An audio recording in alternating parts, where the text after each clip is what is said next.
ఇక్కడనే శాస్త్రీయత లోపించిందని, హేతుబద్ధత లోపించిందని స్పష్టం చేస్తున్నాం.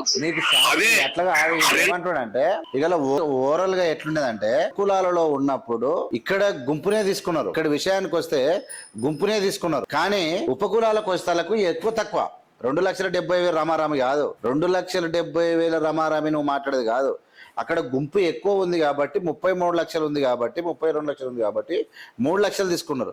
ఉపకులాలు ఏమున్నాయి, ఉపకులాలు తక్కువ ఉన్నా ఎక్కువ ఉన్నా వాళ్ళ పర్సెంటేజ్ అది అంత అంత కౌంటింగ్ రాదు. ఉపకులాలు అంటే ఇప్పుడు నీకు ఏది, ఇప్పుడు నువ్వు ఎవరితోనూ పోల్చుకుంటున్నావు, బుడగ జంగాలు కానీ లేదంటే నేతకానితోనూ పోల్చుకున్నావు. వాళ్ళ కులం టోటల్ సంఖ్యనే అంత. ఎంత నీ తెలివితేటలు పాడైపోయి నీకు అసలు నాకు అర్థముందా? బుడగ జంగాల యొక్క కులం యొక్క టోటల్ సంఖ్యనే 2,50,000 అనుకో, 2,70,000 అనుకో. వీళ్ళది ఇంతే ఉంది, వీళ్ళది ఎక్కువ లేదు. అంటే వీళ్ళ కులానికి ఇంతకు 1% కేటాయించారు కాబట్టి మాకు కూడా 2,70,000 అంట. ఏంది ఏం నువ్వు బతకనియో మందకృష్ణయ్య, నువ్వు నిజంగా మనిషి అన్నోడు ఉంటే నీ మాటలు మందు దాగి సావాలి.